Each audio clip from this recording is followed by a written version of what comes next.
साधारणतः 2 आठवड्यापूर्वी आमच्या रुग्णालयाच्या कॅज्युअल्टीतून म्हणजे अपघात विभागातून मला रात्री 1 वाजता फोन आला की सर 18 वर्षाच्या मुलाचा ऍक्सिडेंट झालाय, त्याच्या कमरेमध्ये दुखतंय आणि दोन्ही पायाची ताकद गेली, त्याला लघवी संडासचा कंट्रोलही राहिलेला नाहीये. त्याचं MRI केल्यानंतर लक्षात आलं की L1 नावाचा मणका फ्रॅक्चर होऊन त्याचे हाडाचे तुकडे मागे स्पायनल कॉर्डवर दाबत आहेत. त्याचा आम्ही CT स्कॅन करून घेतला, ज्याच्यामध्ये त्याच्या व्हर्टिब्रल बॉडीचा हाडाचा तुकडा मागे स्पायनल कॅनलमध्ये येऊन मज्जारज्जूवर दाबत होता.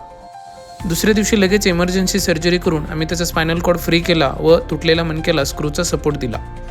2 आठवड्यानंतर जेव्हा तो रुग्णालयामध्ये टाके काढण्यासाठी आला होता तेव्हा तो स्वतःच्या पायावर चालत आला होता आणि त्याची लघवीची नळी निघाली होती.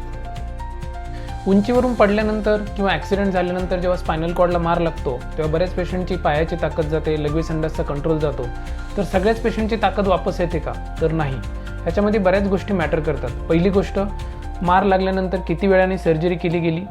मार लागल्यानंतर ऑपरेशनच्या अगोदर पायाची हालचाल किती होत होती. ती जर काही प्रमाणात हालचाल असेल याचा अर्थ ती इनकम्प्लीट स्पायनल कॉर्ड इंजुरी असते. तर ऑपरेशननंतर स्पायनल कॉर्ड फ्री केल्यानंतर किंवा डिकॉम्प्रेस केल्यानंतर पायाची ताकद येण्याचे चान्सेस जास्त असतात. जेव्हा पायाची ताकद पूर्णपणे गेलेली असते, झिरो असते, सेन्सेशन पण नसतात, म्हणजे पायाला हात लावलेलाही समजत नाही मार लागल्यानंतर ऑपरेशनच्या पूर्वी, तर ऑपरेशन करूनही पायाची ताकद किती वापस येईल ह्याची काही शाश्वती देता येत नाही.